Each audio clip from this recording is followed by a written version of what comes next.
favor, para você abrir sua Bíblia no livro de Apocalipse.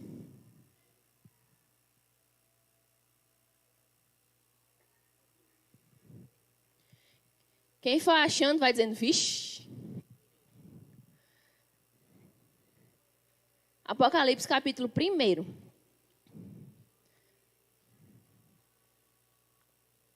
Se não quiser dizer vixe, pode dizer eita. Igual o meninozinho a gente falou na live sexta-feira, né? O meninozinho que canta tua presença, tua presença. Aí tem uma hora que é tão bom, né? O negócio que ele diz, eita, que presença é essa? Então, assim, eu digo aí, abra em Apocalipse e você diz, eita, menino. Abrir em Apocalipse 1. Amém? Agora você faz assim, ó. Você está em Apocalipse 1, né? Aí você volta uma página, que a gente vai ler Judas. Se eu dissesse Judas, você ia demorar mais para achar, não é verdade? A gente vai ler Judas. Judas é um livro pequeno, que só tem um capítulo. E ao longo dessa palavra, eu gostaria de ler esse capítulo inteiro com você. Não vai ser assim de uma vez só não, mas a gente vai ler ele todo. É só uma paginazinha.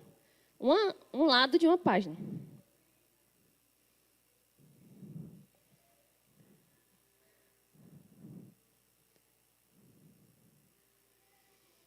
Vou lendo. Diz assim, ó. Provavelmente eu vou ler aqui um pouco, fazer uma leitura corrida, e provavelmente ao final da leitura você vai ter dito assim, o quê? Não entendi nada, tá? Mas a gente vai aos poucos, estudando devagarzinho que vai dar certo. Ó, Judas capítulo 1, versículo 1. Judas, servo de Jesus Cristo, irmão de Tiago, aos chamados, queridos em Deus Pai, e conservados por Jesus Cristo, a misericórdia e a paz e o amor vos sejam multiplicados. Amados, procurando eu escrever-vos com toda diligência acerca da comum salvação, tive por necessidade escrever-vos e exortar-vos a batalhar pela fé que uma vez foi dada aos santos. Porque se introduziram alguns que já antes estavam escritos para este mesmo juízo, homens ímpios que convertem em dissolução a graça de Deus e negam a Deus, o único dominador e Senhor nosso, Jesus Cristo.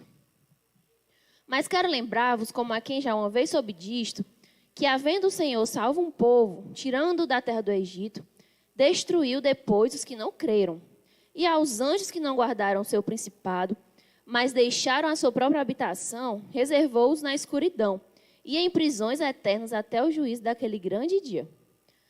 Assim como Sodoma e Gomorra e as cidades circunvizinhas, que havendo se corrompido como aqueles e ido após outra carne, foram postas, por exemplo, sofrendo a pena do fogo eterno. E contudo também estes, semelhantemente adormecidos, contaminam a sua carne e rejeitam a dominação e vituperam as autoridades. Você já começou a não entender nada, né? Continue, estamos no versículo 9. Vamos entender bem direitinho daqui para o final da pregação. Mas o arcanjo Miguel, quando contendia com o diabo e disputava a respeito do corpo de Moisés, não ousou pronunciar juízo de maldição contra ele, mas disse, o Senhor te repreenda. Estes, porém, dizem mal do que não sabem, e naquilo que naturalmente conhecem, como animais irracionais, se corrompem.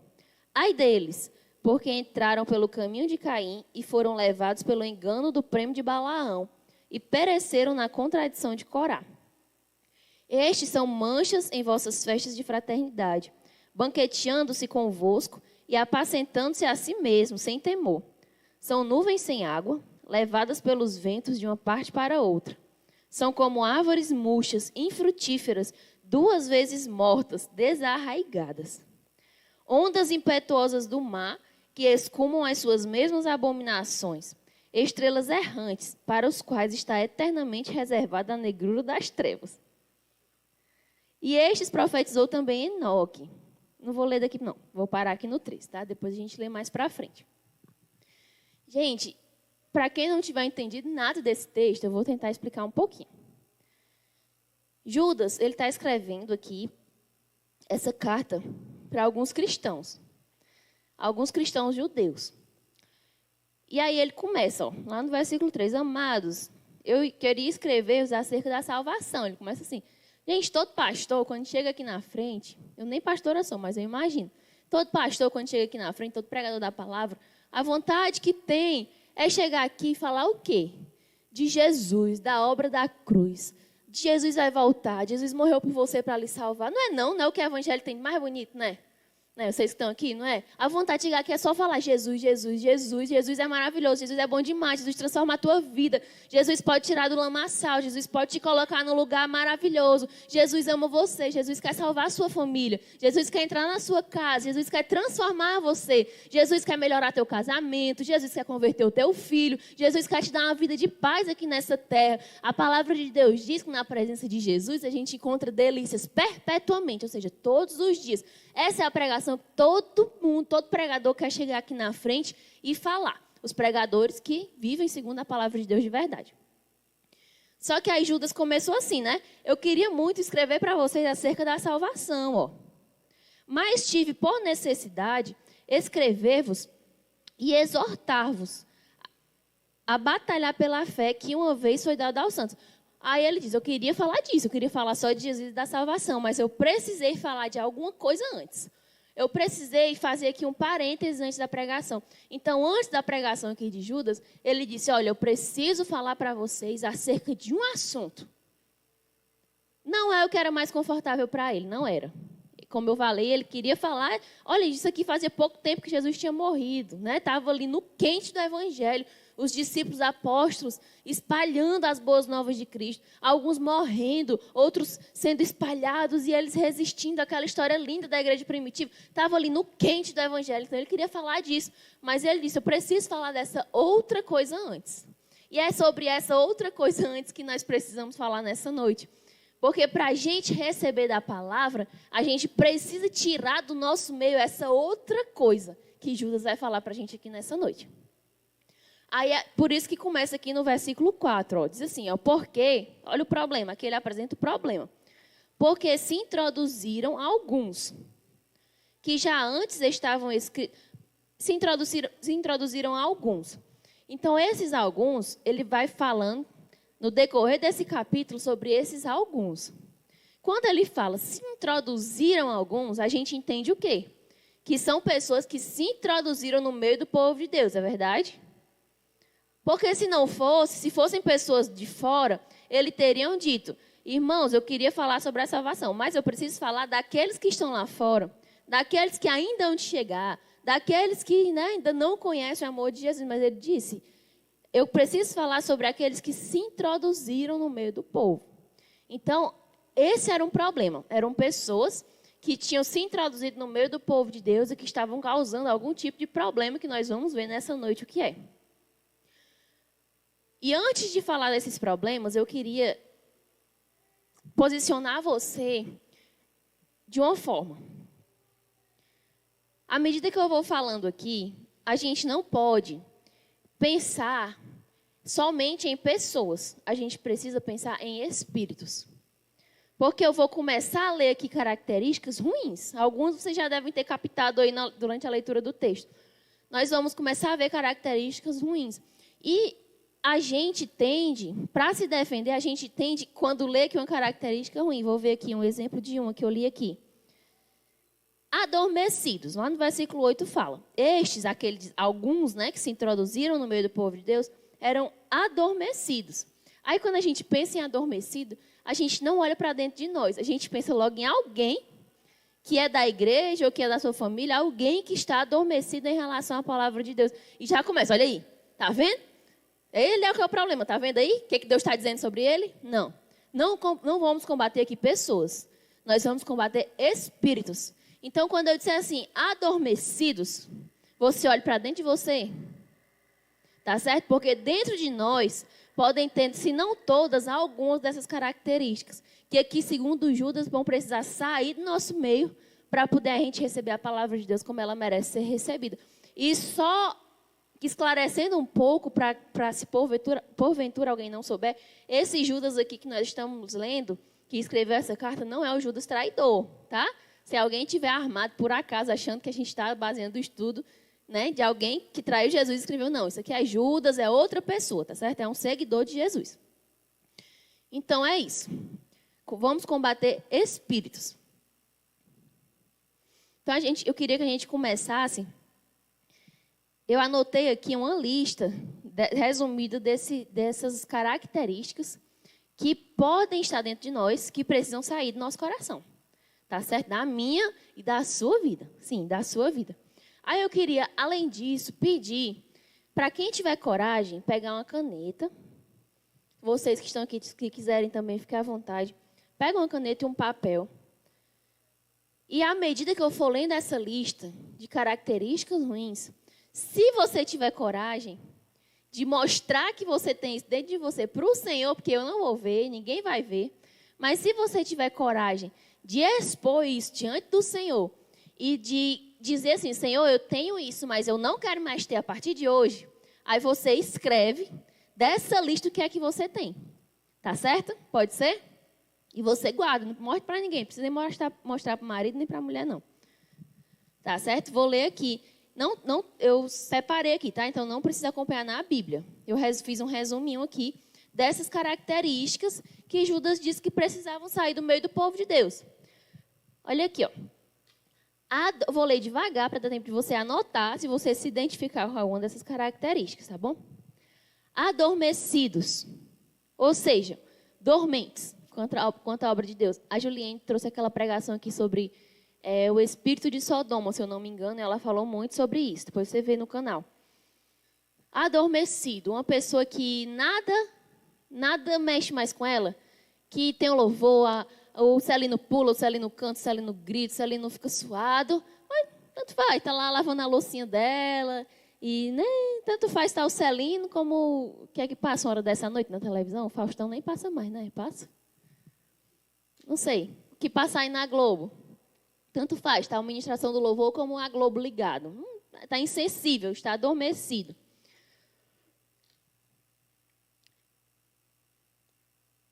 Falta de conhecimento da palavra. Gente que deixou a palavra, simplesmente deixou e resolveu viver sua vida aí sem ter o conhecimento da palavra. Vê se você vai se identificando, tá? Entraram pelo caminho de Caim. Aí você deve estar pensando, que é o caminho de Caim? Se você está em dúvida nesse, a gente vai já falar sobre ele, tá certo? Outro, foram levados pelo engano de Balaão. Também, se você não sabe o que é isso, a gente vai explicar mais tarde. Pereceram na contradição de Corá. Também vamos falar mais tarde. Aí olha esse aqui. Essas pessoas, né, são nuvens sem água. Ou coisa xoxa, né? Uma nuvem sem água. São árvores murchas. Gente, está na palavra, viu? Eu escrevi aqui no meu papel, mas não é invenção não, a gente leu, né? Murmuradores. Pessoa que reclama de tudo. Reclama de tudo. Se alguém faz alguma coisa por você, reclama. Se a pessoa não faz, é porque não liga. Se faz, é porque está se metendo. Se o marido chega e fala e pergunta pelo jantar, é porque é aborrecido. Se o marido chega, fala e entra, ou não fala e entra, é porque está de lundô. Aí o marido chega em casa. Se a mulher pergunta se ele quer alguma coisa, é porque ela quer terminar logo ligeiro para ir dormir e ver a novela. Se ela não pergunta, é porque ela não quer fazer nada. Sabe, murmurador. Gente que por tudo reclama e por tudo murmura. E eu estou falando assim, aqui de coisas do dia a dia, mas as pessoas murmuradoras, elas reclamam de Deus. Se Deus fala através da palavra e você sente assim um acosto do Espírito Santo, é porque o pastor está dando indireta. Se você vai para a igreja e nada acontece com você, é porque o Espírito Santo não fala mais com você. Sabe, tudo reclama, tudo tem uma coisa para falar. Igual o povo no deserto, né? Estavam com fome, aí Deus mandou maná do céu. Aí o pessoal comeu do maná, reclamou porque não tinha água. Aí Moisés foi orar com raiva, se zangou Moisés, né, do povo. Foi reclamar, foi falar com Deus, que o pessoal estava reclamando que não tinha carne. Deus mandou carne, que deu assim, no meio da canela mesmo, tem na palavra. Deu carne assim na altura do joelho, por um raio de alguns quilômetros, que eu não lembro exatamente. Mas muita carne. Aí reclamaram porque tinha carne demais, estava se estragando. Sabe, murmuradores. Vá anotando se você se identifica. Ninguém vai ver, eu não vou ver não. Queixosos da sua sorte. Queixoso da sua sorte é aquele que olha para a vida do outro e acha que tudo é maravilhoso, mas na sua vida não acontece nada. O marido da outra que é bom, o filho da outra que é educado, a casa da outra que é bem decorada, o ministério da irmã é que é bonito, o pastor da igreja vizinha que prega bem a palavra, a outra igreja que tem ar-condicionado, sabe? Tudo, a vida do outro é melhor do que a sua. Queixosos da sua sorte, vive também reclamando do que um tem e você não tem. Andam segundo as próprias concupiscências, ou seja, próprias vontades carnais, seguiam pela sua própria carne. Fazem as coisas de acordo com o que sentem, do que acham que deve ser. Aquela palavra que diz, o Deus dele é o próprio estômago. Ou seja, à medida que o estômago for pedindo, for demandando ali, você vai fazendo de acordo com o que a sua carne está pedindo. Boca arrogante. Será que existe no meio da igreja do Senhor pessoas com boca arrogante? Aquela que só abre a boca para falar arrogância. E aqueles que causam divisões? Não vou falar desse não, agora não. Divisões, não tem não. Sensuais, aqueles que usam da sensualidade, que tem uma capa de vestes brancas, como foi cantado aqui, né? Eu já coloquei as minhas vestes brancas, estou só esperando o meu noivo. Então, com a capa de vestes brancas, mas usam de sensualidade. Ei, jovem! E essa aqui é a pior. Sem o Espírito Santo. Vivem sem o Espírito. Estão dentro da igreja, mas vivem sem o Espírito Santo. Levam suas vidas sem a direção do Espírito Santo. Não buscam o conselho do maravilhoso conselheiro. Existe no meio da igreja? Será? Será que você anotou alguma dessas aí na sua agendinha? E eu te digo, se você anotou na sua agenda, não é porque você é pior do que ninguém. Te digo uma coisa, se você anotou alguma dessas coisas na sua agenda, você está bem pertinho de ser curado. Porque quando a gente expõe as nossas dificuldades diante do Senhor, aí o Senhor vem com a cura e derrama. Esse momento aqui dessa pregação, a gente está mexendo numa ferida, abrindo assim uma ferida, sabe? Mexendo. Só que depois que você mexe, a cura vem. Depois que você mexe e limpa, o remédio é colocado e ele pode entrar e curar a tua vida. A palavra do Senhor diz lá em Oséias 6, meu capítulo preferido da Bíblia, que diz que o Senhor fez a ferida e Ele mesmo vai curar. O Senhor abre ali, o Senhor mexe, o Senhor confronta, o Senhor, sabe, dá um beliscão, mas é para que Ele derrame bálsamos de cura, o bálsamo de Gileade, que só o Senhor tem. Sabe? Então, se você colocou isso aí anotou, ou se você está com isso na sua cabeça, te digo uma coisa, você está a um passo de receber assim, uma provisão maravilhosa da parte do Senhor para a sua vida, em nome de Jesus. Então, gente, se eu fosse aqui falar de cada uma dessas características, a gente não terminava o culto hoje. Então, eu separei algumas dessas. Depois, a gente pode pegar isso aqui, fazer um estudo de PG, ou então fazer uma sequência com os jovens, ou fazer alguma coisa com os ministros, para estudar um por um devagarzinho, né? Aqui, infelizmente, não dá tempo. Mas eu separei algumas, deixa eu ver quantas. 4, somente 4. Dessas características que a gente precisa tirar dentro de nós. Tá certo? Não olhe para pessoas, olhe para si, olhe para dentro de você. Então, a primeira que eu separei aqui foi esse aqui. Andaram pelo caminho de Caim. Sabe em qual versículo? Digo já. Versículo 11 desse capítulo de Judas. Porque entraram pelo caminho de Caim. O que é o caminho de Caim? Eu acho que agora, especialmente nessas 2 semanas, todo mundo sabe da história de Caim, né? Porque até quem não conhecia da Bíblia viu na novela da Record. O que é o caminho de Caim? O que é esse problema que há no meio da igreja que precisa ser tirado?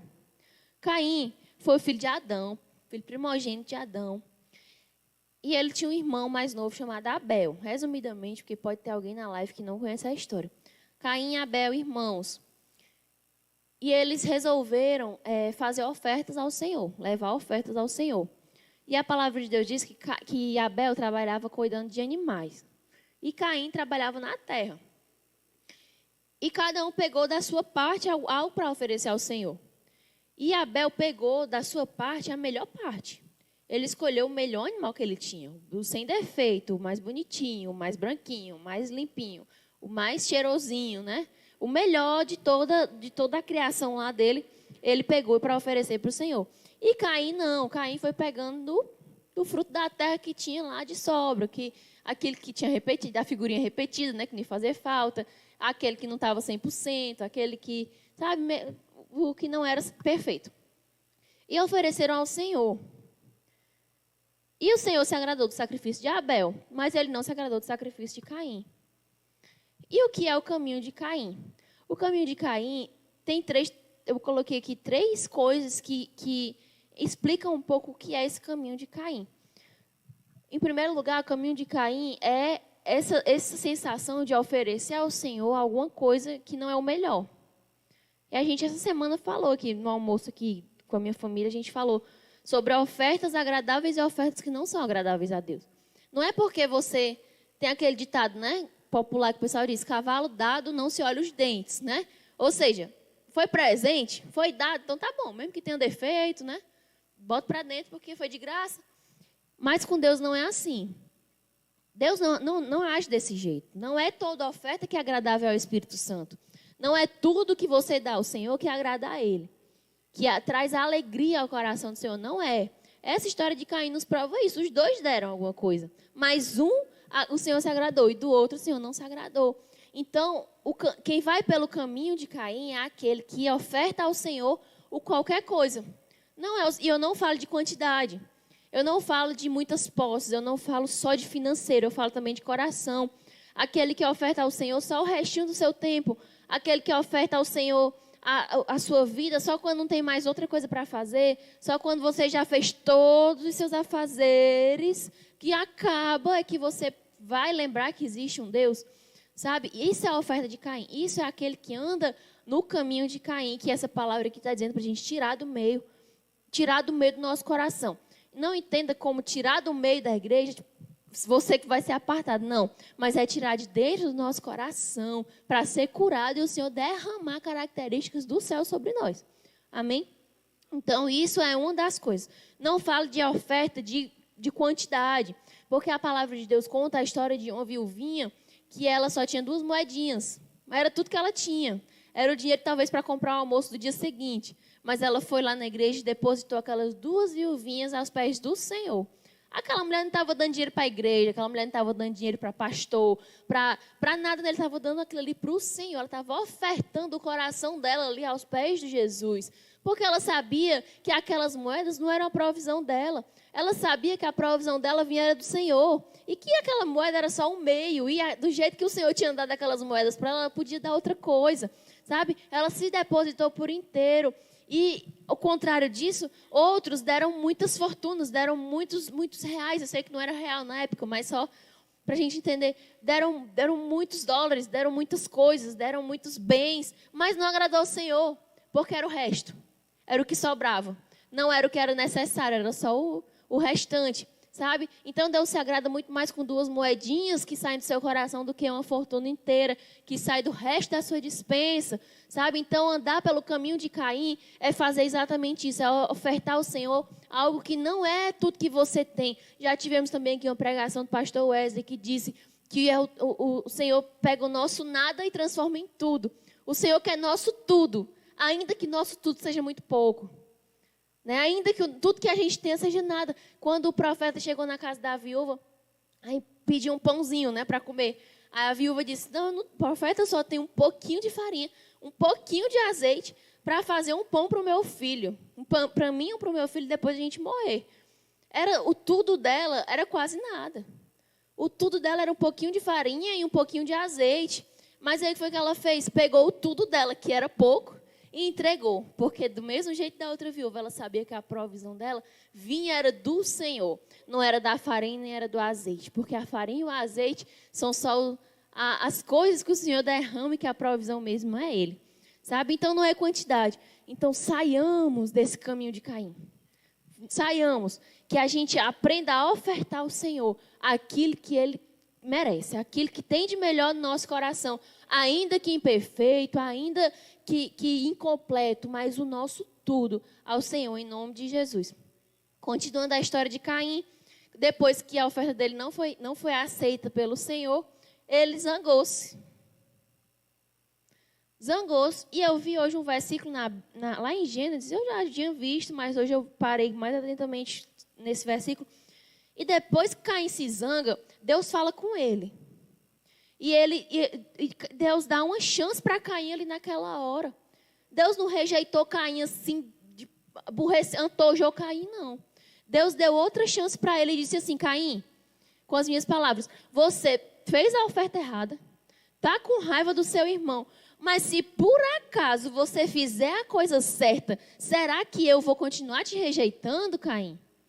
Ou seja, Caim, você fez tudo errado, mas se hoje você fizer direito, eu vou te receber assim como eu recebi teu irmão. Houve uma chance, existiu uma chance. O que foi que Caim fez? O que muitas vezes a gente faz. Quando o Senhor nos confronta do nosso próprio erro e diz, você precisa se arrepender para continuar recebendo o Espírito Santo de Deus, aí uns dizem assim, Senhor, me arrependo, me perdoa, e voltam, e pelejam, e voltam para o caminho. E outros dizem assim, como Caim falou, a minha culpa é grande demais para que possa ser perdoada. Eu vou para o meu caminho, eu vou sair da tua presença, porque o meu pecado é grande demais para ti. Gente, a gente faz isso hoje. Eu estava lá em casa hoje, Timóteo passando e eu só disse assim, a história se repete de novo. Aí o Timóteo, é mesmo? Não sabia nem o que era. Era isso. Sabe? A gente é confrontado, nosso pecado é exposto diante de Deus. Aí o Senhor oferece arrependimento, que já está oferecido desde a cruz do Calvário.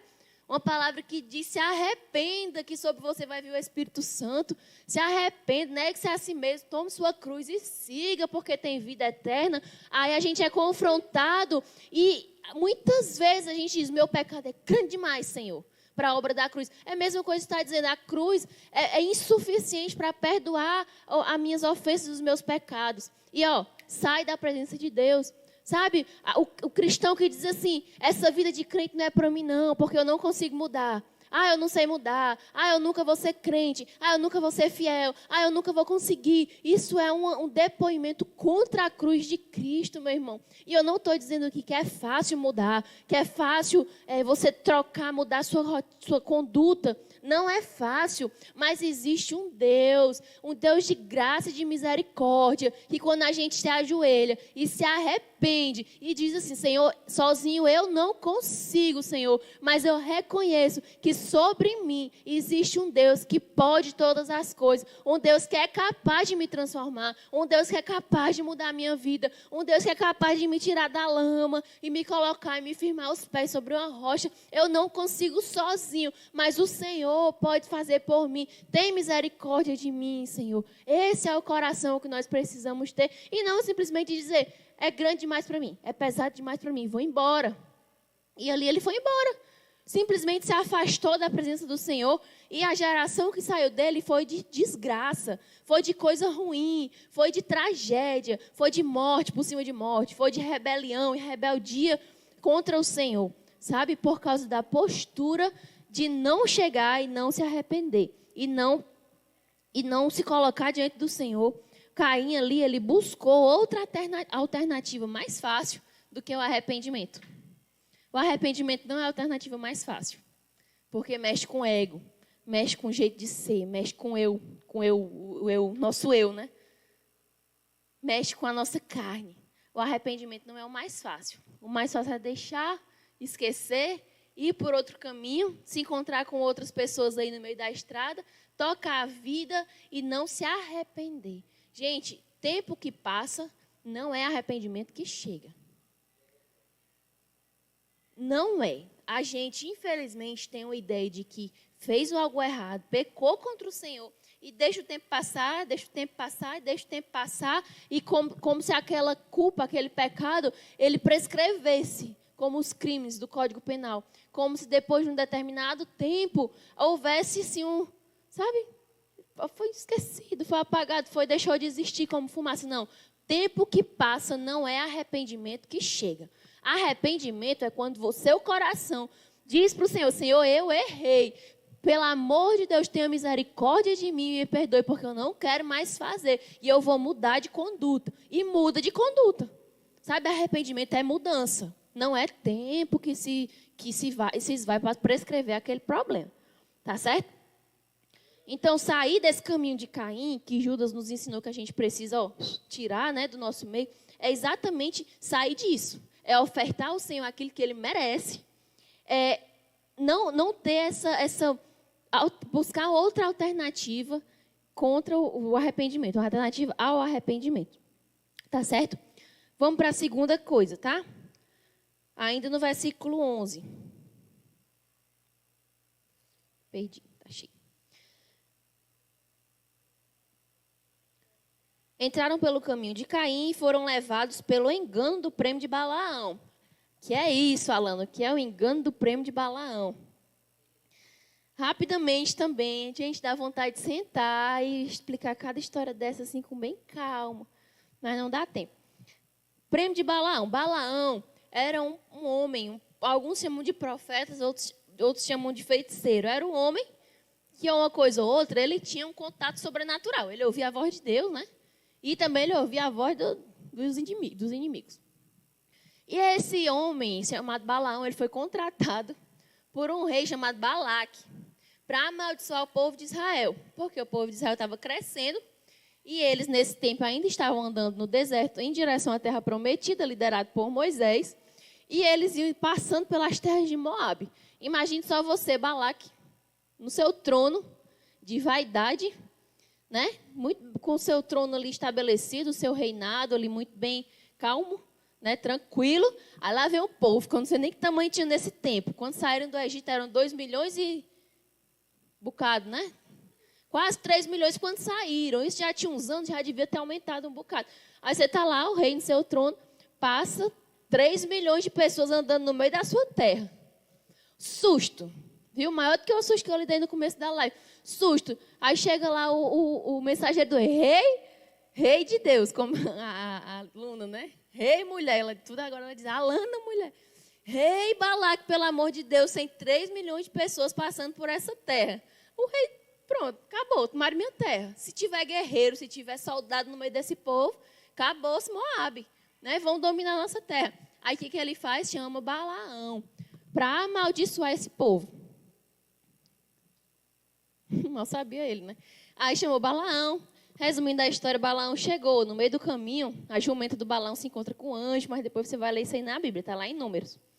Tá certo? Mas o fato é que ele chega e eles montam um altar e sobem no monte. E Balaão olha para todo aquele povo, vai começar a amaldiçoar e não consegue. Da boca dele só saem palavras de bênção sobre aquele povo, né? E começa a abençoar. Esse povo é próspero. Eu, o Senhor, tirei esse povo das mãos dos egípcios. Eu, o Senhor, libertei o meu povo que vai chegar numa terra prometida, o meu povo que vai prosperar, o meu povo que vai andar no deserto, mas eu serei com ele. E começa a falar palavras maravilhosas. E Balaão, para. Pode não. Chamei para amaldiçoar, não foi abençoar. Abençoar eles já são. Olha aí, 3 milhões de pessoas andando pelo deserto e a comida não falta. E as roupas não se rasgam, e os sapatos não se gastam, e os meninos crescem, e as mulheres dançam, e os homens trabalham, e constroem um tabernáculo, e o Senhor dá dons para aquele menininho, me diga o nome, que ele foi instruído em toda boa obra, de artífice, de pedras preciosas e ouro. O Senhor mesmo, o próprio Espírito, ensinou ele a fazer, a tecer as coisas mais lindas do tabernáculo. Abençoado esse povo já é, Balaão, não precisa não, é para amaldiçoar. Aí no outro dia, mais sacrifícios, mais altares e mais rituais. E quando Balaão vai começar a amaldiçoar a mesma coisa. E por 3 vezes a mesma coisa, de um feiticeiro só saía palavra de bênção do Senhor sobre aquele povo. Será que era fraco aquele povo? Será que não existia a mão do Senhor sobre Israel? Então, quando Balaão viu que não tinha jeito, Balaque não tem jeito não. Não dá não. Contra esse Deus, contra esse povo, não cabe encantamento.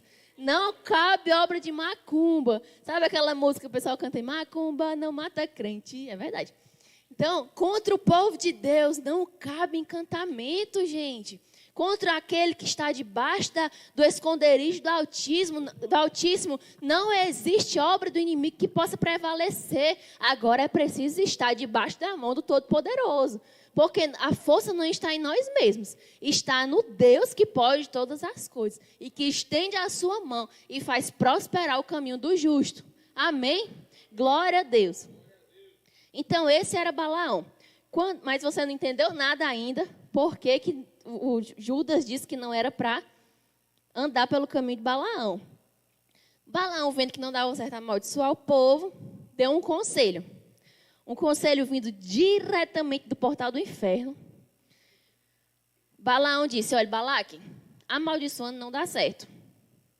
Mas faz o seguinte, você pega as suas mulheres mais bonitas do seu reino, manda lá para o acampamento de Israel, porque os homens vão ser seduzidos por elas e vão se misturar. E aí o povo de Deus vai se misturar com o povo do mundo. O povo de Israel vai se misturar com o povo de Moabe. E dessa mistura o Senhor vai se desagradar. E quando o Senhor se desagradar deles, acabou-se. O povo perece. Gente, o presente... o engano do prêmio de Balaão é exatamente quando acontece a mistura entre o que é de Deus e o que é do homem. Quando dentro do nosso coração ainda reina o amor pela palavra e o amor pelo pecado. Quando a gente não consegue separar aquilo que agrada ao Senhor daquilo que desagrada o Espírito Santo de Deus. E aquelas mulheres, elas foram sensuais e lá para o acampamento de Israel. E os homens de Israel se deixaram enfeitiçar por aquele espírito maligno de sensualidade. E tiveram relações com aquelas mulheres. E aconteceu uma coisa terrível, aconteceu uma praga terrível, uma mortandade terrível no meio do povo de Israel, por conta dessa mistura. Até que se levantou um homem de Deus, tomado pelo Espírito Santo, para acabar com isso. Sabe? Mas nesse meio termo, Israel não saiu vitorioso. Sabe, não havia mais bênção, não havia prosperidade, não havia aquela maravilha que Balaão olhou lá dos montes e viu e não conseguia amaldiçoar, não existia mais, porque o povo decidiu se contaminar com as coisas de Moabe, com as coisas da terra, sabe? E quando a gente vive assim, fazendo concessões, tentando equilibrar pratos, eu equilibro aqui o meu ministério, o meu casamento, o meu trabalho, e equilibra aqui as fofocas, as más falações, as picuinhas, o falar mal do irmão, o falar mal do pastor, sabe? É isso, ficar equilibrando. Isso é o engano do prêmio de Balaão, que Judas disse, ó, tira do meio, tira do coração, tira de dentro de ti, tira de dentro de mim, sabe? Isso é o engano de Balaão. São exatamente essas misturas. Aí, muitas vezes, gente, acontece que na igreja e na nossa vida, né, espiritual, ministerial, muitas vezes a pessoa chega com um problema e outros olham e dizem assim, é espírito maligno. E você ora, repreende e a pessoa continua na mesma vida. Aí a minha mãe sempre diz assim, quando é espírito maligno, é bom, porque a gente ora, repreende e é expulso. Porque os espíritos, eles obedecem ao nome de Jesus. Pessoal, igreja do Senhor, não existe espírito maligno que não se curve à simples menção do nome de Jesus. Eu e você, pode até ser que a gente tenha a audácia de ficar de pé diante da menção do nome de Jesus e não se render. Mas o espírito maligno, ele se rende. Ele sai. Se você, olha, uma pessoa cheia da autoridade do nome de Jesus, com vida direita com Deus, cheia do Espírito Santo, abrir sua boca e falar, eu te repreendo em nome de Jesus, acabou. Saiu.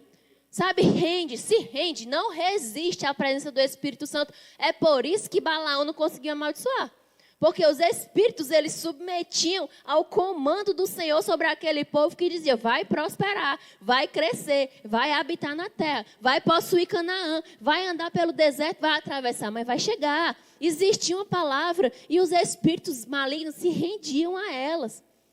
Aí sabe o que acontece? Quando chega a pessoa que você ora e repreende em nome de Jesus, e aquilo ali não sai, sabe o que é isso? Carnalidade. Aí, continuando o que a minha mãe sempre diz, ela diz, quando é espírito maligno é bom. Porque a gente ora, repreende, ele sai em nome de Jesus. Quando é carne, você ora e repreende. E aquilo ali só sai se a pessoa quiser. É exatamente isso aqui, essa história de Balaão. Os espíritos, eles não foram lá futricar no meio do povo de Israel, porque sabia que existia uma palavra de Deus sobre aquele povo. Mas aí o que foi que ele fez? O espírito não vai não, ele respeita, pois manda a carne. Manda a sensualidade, manda a tentação, manda a traição, manda o vício, manda as más palavras, manda as más conversações, manda a semente da dúvida, manda a rebeldia, manda filho que desobedece o pai, manda marido que é infiel à sua esposa, manda esposa que é infiel ao seu marido, manda mulher que não quer se libertar, manda maldições hereditárias sobre mulheres, sabe, que não querem se libertar porque acham bom e acham bonito perpetuar a maldição de Deus sobre a sua casa. Porque o espírito se rende, mas a carnalidade, ela se rende também, mas é se a gente quiser. É se a gente permanecer e prevalecer no Senhor e matar a nossa carne todo dia. E esmurrar a nossa carne, como o apóstolo Paulo diz, todo dia eu esmurro a minha carne para que o Senhor se manifeste através de mim. É uma luta todo dia. Sabe, é a luta da carne contra o espírito. É o bem e o mal. E a gente alimentando o bem e prevalecendo e lutando e não abrindo para que a bênção do Senhor não se encolha de sobre a nossa vida e nossa casa. Amém? Então nós precisamos tirar do nosso meio esse espírito de Balaão, de mistura, de negociação com o pecado. Aleluia. Ainda no versículo 11, ele fala ainda que pereceram na contradição de Corá. Sobe um real de água.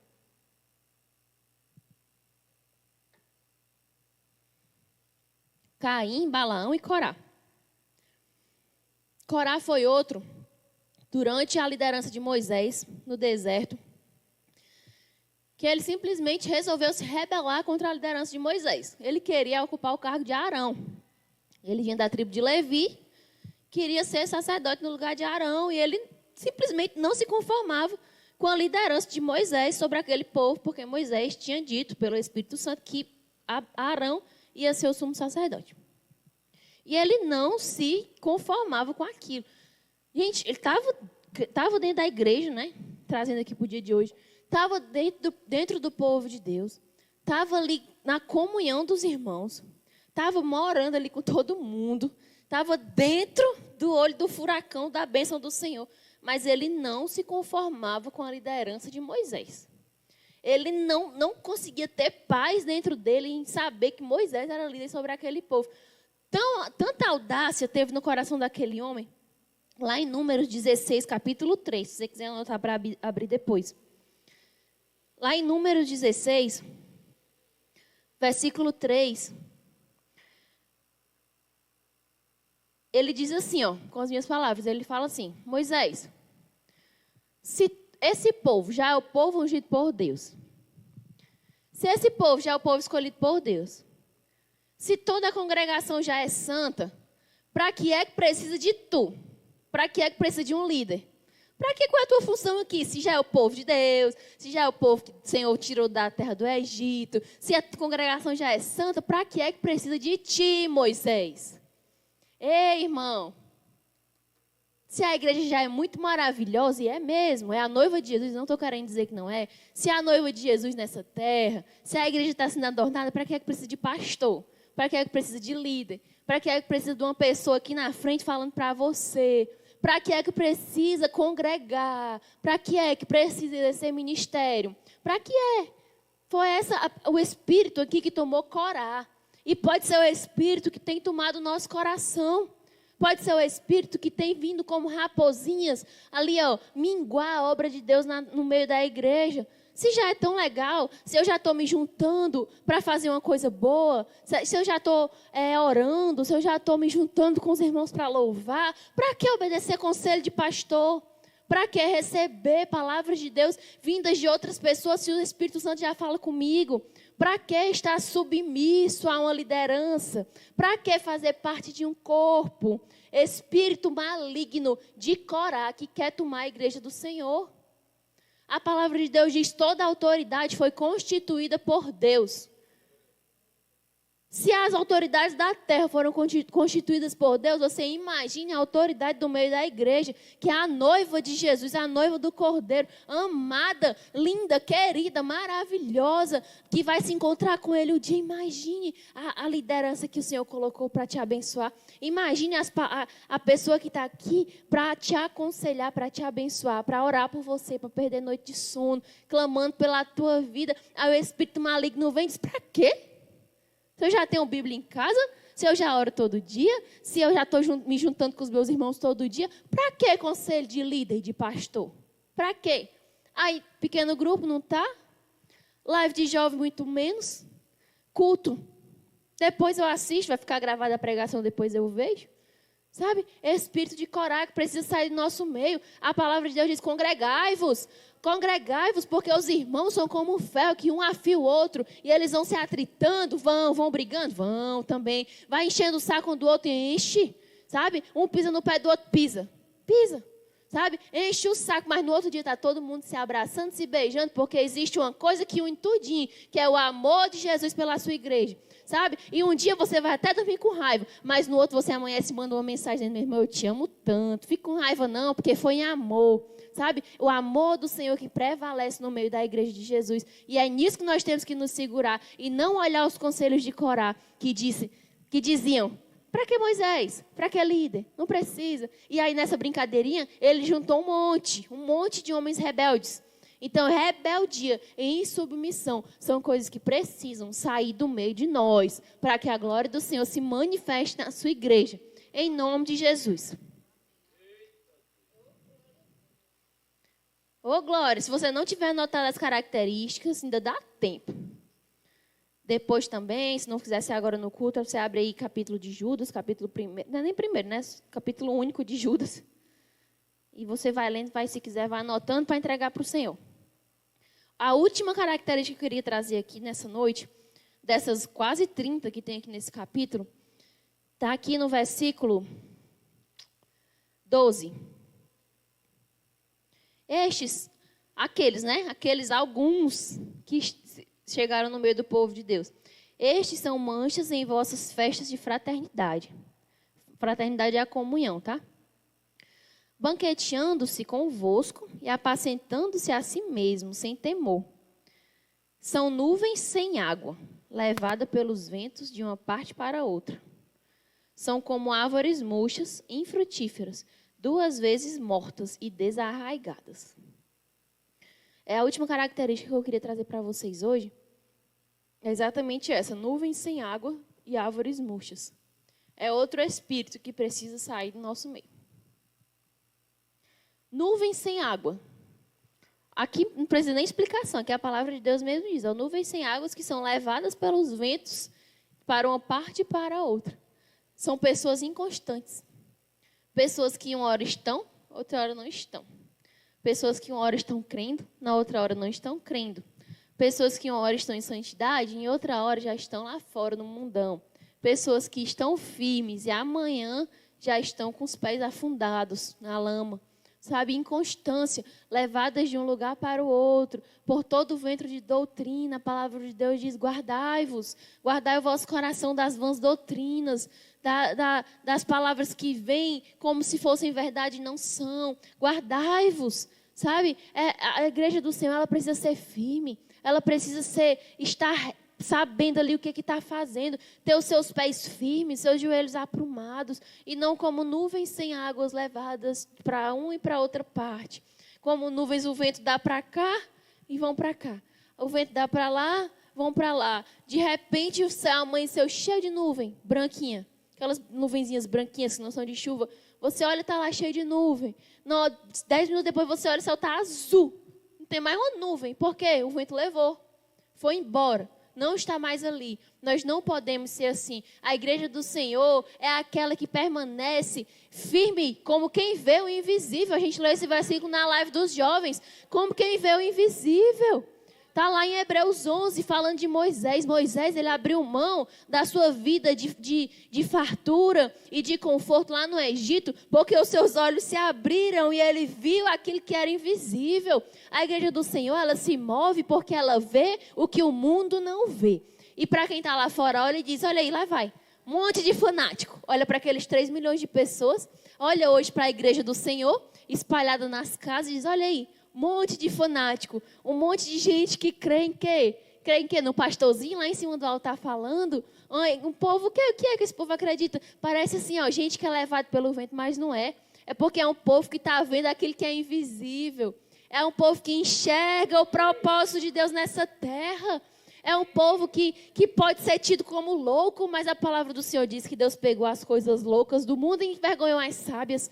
Sabe? É um povo que abre os olhos para a vida espiritual. Fecha aqui os olhos natural, fecha aqui do que eu estou vendo, isso aqui que eu estou pegando e vê aquilo que é invisível. Essa é a igreja do Senhor e não como nuvens sem águas que são levados para uma e para outra parte. Árvores murchas, também não precisa nem de explicação. Árvores murchas é uma árvore que... Gente, para que serve árvore? Para dar fruto, para dar sombra. Não, as principais funções, fruto, sombra. A árvore que não dá fruto, ela é muito... Dá sombra, dá pelo menos sombra, né?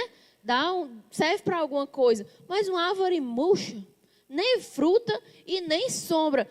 Olha, tem uma parte lá no Novo Testamento que Jesus encontrou com uma figueira. E nem era uma figueira murcha, era uma figueira bonita, viu? Imagine a murcha, viu? A bonita, era frondosa. Ela, sabe, era a aparência dela, era a coisa mais linda. Só que quando Jesus chegou para procurar o fruto da figueira, não tinha. Aí Jesus amaldiçoou a fruta, a árvore, porque a árvore não foi feita para ficar sem dar fruto. Eles passaram de volta, a árvore estava seca. Aí você imagina a árvore murcha, porque a figueira pelo menos estava dando sombra lá, quieta no canto dela. Só não tinha o fruto, mas era importante também o fruto. Mas ela estava dando pelo menos a sombra. E esse aqui, esses alguns que são introduzidos no meio da igreja, esses espíritos que muitas vezes são introduzidos dentro do nosso coração, são como árvores murchas, que nem fruta e nem sombra, nem alimento e nem descanso, sabe? Nem a mão que se estende para abençoar o irmão, nem o bolso que se abre para alimentar quem está precisando.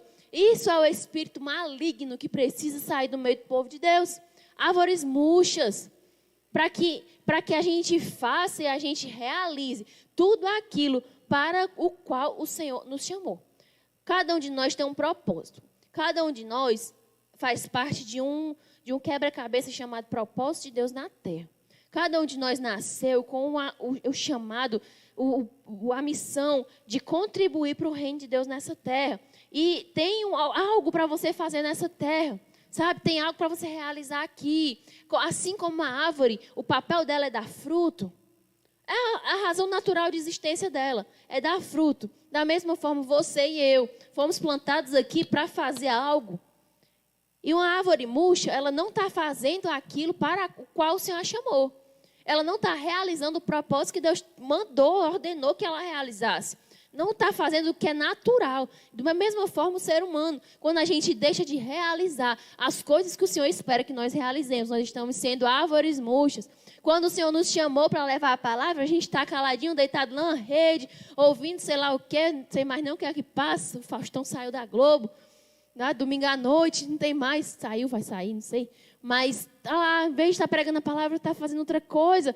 Em vez de estar ajudando o irmão, está enzambuado com raiva do que o outro disse. Quando a gente deixa de fazer aquilo que o Senhor mandou a gente fazer, a gente está sendo árvore murcha. E está sendo nuvem sem água. E são exatamente os espíritos que o Senhor mandou tirar dentro do nosso coração. Infelizmente, não dá para a gente falar de todas as características, mas eu queria terminar essa pregação. E se você não tiver com Judas aberto aí, por favor, abra. Que eu vou ler aqui um pouquinho mais. Agora que vai começar a coxar o negócio. Até agora estava bom. Versículo 10. Depois que ele fala das nuvens sem água e das águas, chega o versículo 13, aliás, versículo 13. Diz assim, ó, ondas, continuando nas características, né? Ondas, são como ondas impetuosas no mar, que escumam as suas mesmas abominações. Estrelas errantes. Aí, essa última parte aqui desse versículo que eu queria trazer para você. Para os quais está eternamente reservada a negrura das trevas. Para os quais está eternamente reservada a negrura das trevas. Eu disse que ia começar a apertar agora. Então, para essas pessoas, para esses espíritos que nós acabamos de ver um pouco deles, para eles está eternamente reservada a negrura das trevas. Você tem ideia do que é você estar eternamente reservado à negrura das trevas? Está acochando? Pois vai acochar mais um pouquinho. Suba aí lá para o versículo 6, no mesmo capítulo de Judas. 6, versículo 6. E aos anjos que não guardaram seu principado, mas deixaram a sua própria habitação, reservou na escuridão e em prisões eternas, até o juízo daquele grande dia. É o mesmo canto? É o mesmo canto ou não? Versículo 13 diz, para os quais está eternamente reservada a negrura das trevas. O 6 diz, reservou na escuridão e em prisões eternas até o juízo daquele grande dia. Esse versículo 6 está falando de Satanás e seus demônios, quando eles caíram do céu, por rebeldia, pelo mesmo espíritozinho que beliscou Corá lá embaixo. O espírito da rebeldia, da inveja, da vaidade que tomou o coração de Lúcifer e o fez cair do céu trazendo um texto dos anjos. Foi o mesmo que apitou lá nos ouvidos de Corá e que muitas vezes apita no nosso ouvido, querendo trazer vaidade e inveja e picuinha e rebeldia e rebelião. E para que precisa de pastor? E conselho para quê? Eu vou porque eu sei, eu sou jovem e eu sei fazer as coisas sozinho, não preciso de conselho. Esse é o mesmo espírito que derrubou Lúcifer lá do céu. E aqui a palavra de Deus está dizendo que está reservado para eles eternamente a negrura das trevas. Então você entende, pensa que não perca aqui a linha de raciocínio comigo. Imagine você, o território de Satanás e seus demônios era o céu. Verdade ou mentira? Verdade. Estava lá, eles habitavam com o próprio Senhor. Esse mesmo versículo diz, ó, deixaram a sua própria habitação, que era o céu. A habitação deles era o céu. Era o território de atuação de Lúcifer. Era o céu. Era um anjo de luz. Era coral dos anjos, era adoração. Ele era tangedor da adoração ao Senhor. Era o território dele. Aí o que foi que ele fez? Se rebelou e caiu. E o que foi que ficou reservado para ele? Olha o que foi que virou o território dele. Reservou na escuridão e em prisões eternas até o juízo daquele grande dia. Então hoje, o território de Satanás não é mais o céu. O território de Satanás é a escuridão. E eu não sei se o pastor Wesley vai lembrar de uma pregação que a gente ouviu, que era exatamente sobre isso. O território de Satanás é a escuridão. Na escuridão, ele age livremente. Enquanto a escuridão, ele tem livre acesso. Ele tem livre trabalhar na escuridão. Porque na luz ele não pode. Porque nós já falamos aqui que os espíritos maus, eles se baixam, se dobram e reverenciam e respeitam o nome de Jesus. E Jesus está na luz. Na presença do Senhor é luz. Então, na escuridão é que é o território de atuação de Satanás. Aí sabe o que acontece? Esses espíritos que nós lemos aqui, essas características, para os quais está eternamente reservada a negrura das trevas. Então, eles estão habitando aonde? No território onde Satanás tem livre acesso. E eu ainda não estou falando de inferno. Eu estou falando de terra ainda. A escuridão ainda está aqui. O pecado jaz à porta. Quem foi que ouviu isso? Caim, lá em Gênesis. Quando o Senhor falou com ele, Caim, se você fizer direitinho, eu vou te amar, assim como eu amei Abel. Mas se você não quiser fazer direitinho, o pecado jaz à porta. E eu estou falando ainda, não estou falando de inferno ainda, estou falando de terra. de escuridão na terra, de reinado do pecado na terra, de lugar de atuação de Satanás e seus demônios ainda aqui na terra. E as pessoas que têm esses espíritos que nós estudamos um pouco deles aqui, estão habitando no território onde Satanás tem livre acesso, que é a escuridão. Na terra, não estou falando de inferno ainda não. Na terra. Você saiu de um lugar onde havia luz. Luz, muita luz. Onde esse lugar era onde aquele povo de Israel estava. Que Balaão tentou amaldiçoar e não conseguiu, porque não existe. A treva não invade a luz. Não existe isso. Sabe? Não dá para competir. Não invade. Então a pessoa ela sai desse lugar de luz, esse lugar de bênção, e passa para um lugar de escuridão. Aqui no lugar da escuridão, o diabo e seus demônios, eles não precisam pedir autorização a ninguém. É o território livre, não precisa de autorização mais não. Acabou, é você e ele agora. É a gente e ele. Se esse espírito aqui de Balaão, de Corá, de Caim, nuvens sem chuva, árvores murchas, estiver reinando no nosso coração, as partes da nossa vida que estão desse jeito, estão no território de livre acesso de Satanás. Aí sabe o que acontece? Por gentileza, abra comigo lá em Mateus.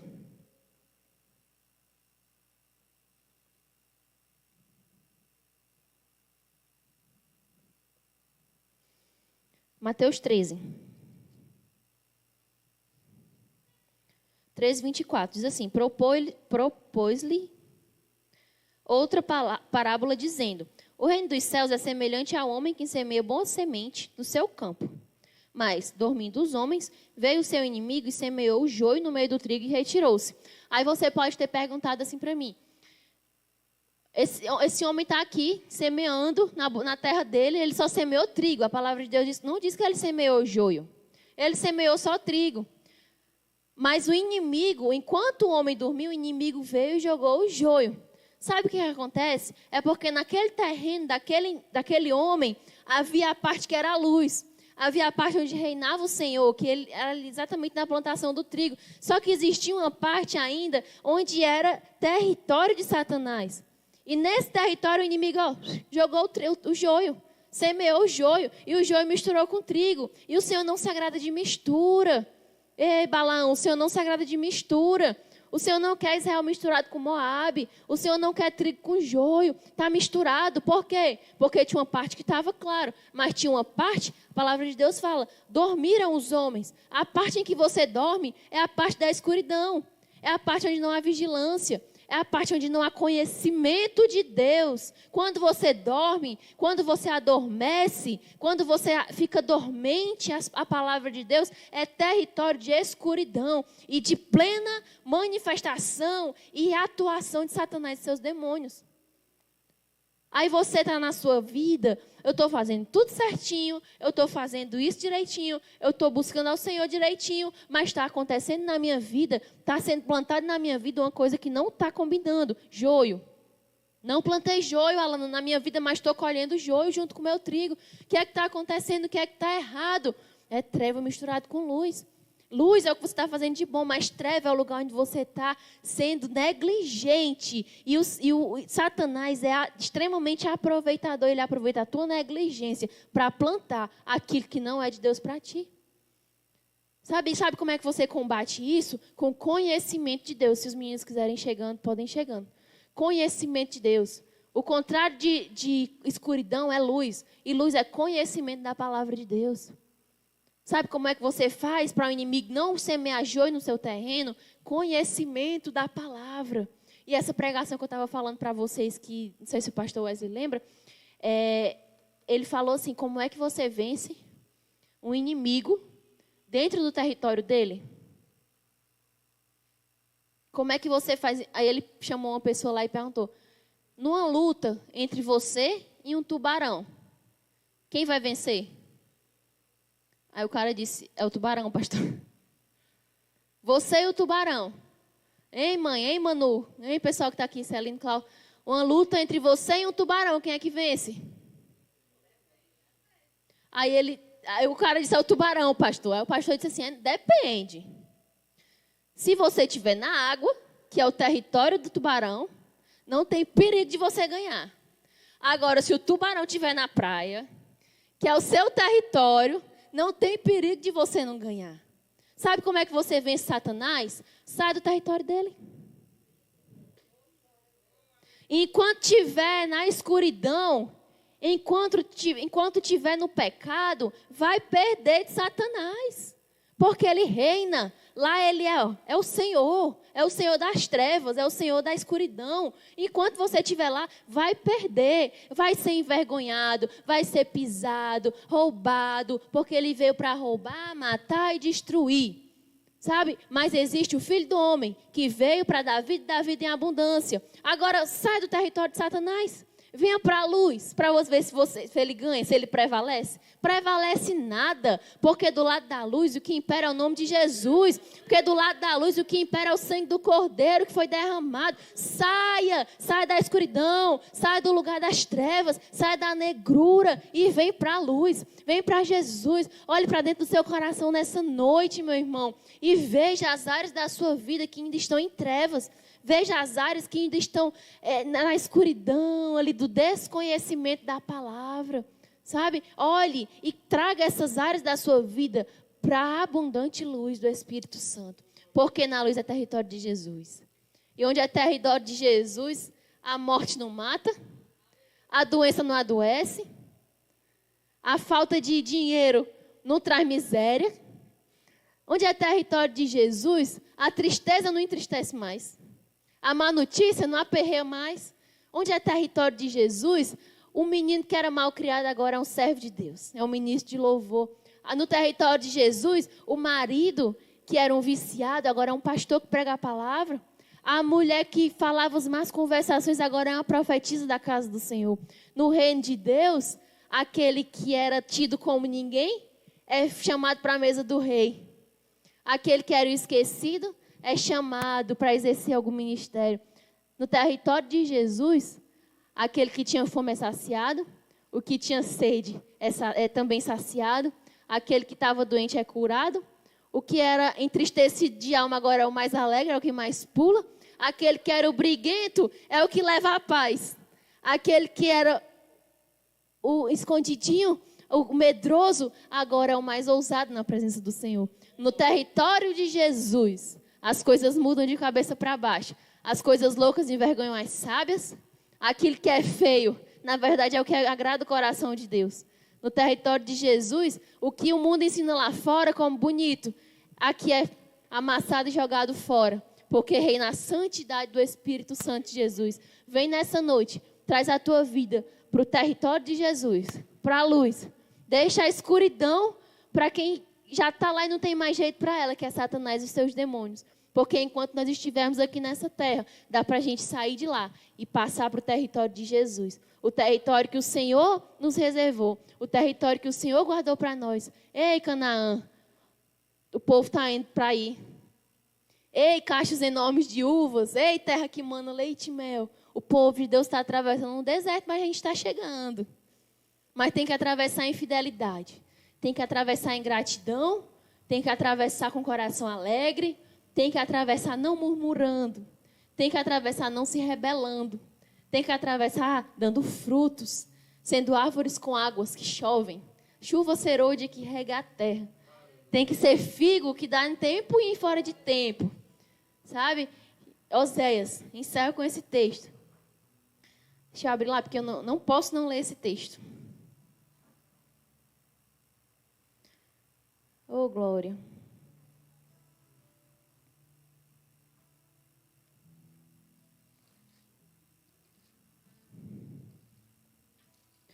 Oséias 6 diz assim, ó, vinde, tornemos para o Senhor, porque Ele nos despedaçou e nos sarará, fez a ferida e a ligará. Depois de 2 dias nos dará a vida, e ao 3º dia nos ressuscitará, e viveremos diante dEle. Conheçamos, olha, o remédio contra a escuridão é o conhecimento. Conheçamos e prossigamos em conhecer o Senhor. Como a alva será a sua saída, e Ele a nós virá como a chuva, como chuva serôdia que rega a terra. O Senhor virá Assim como o sol, assim como a alva, assim como o sol brilha todo dia, 5 e pouco da manhã, ou assim como o ar que você respira, assim como o sol brilha e clareia aquilo que jazia em trevas. A sua vida pode até ser que estivesse assim jazindo em trevas, mas o sol nasce. 5:30 da manhã começa ali os primeiros raios de sol e o sol brilha. E a sua vida pode ser que esteja assim, em áreas de escuridão. Você deve estar desesperado aí na sua casa dizendo: eu estou com a minha vida no território de Satanás, que é a escuridão. Mas eu te digo, o sol nasce. O sol clareia. E nessa noite aqui, o sol pode nascer na sua vida. Aqui hoje, o sol pode começar a brilhar e iluminar a vida do teu coração, a tua família e as tuas causas, em nome de Jesus. Certo como o sol nasce todo dia, a vinda do Senhor é certa. E nosso coração arde com a vinda do Senhor para buscar a sua noiva, não é não, Celina? Nosso coração arde porque o Senhor está voltando e Ele vai encontrar uma noiva adornada. É tempo de se separar. É tempo de separar o que é de Deus. É tempo de separar o que não é de Deus. Dentro de nós mesmos, é tempo de escolher o que é carne e o que é espírito. É tempo de tirar aquilo que é escuridão daquilo que é luz e apartar. Em nome de Jesus.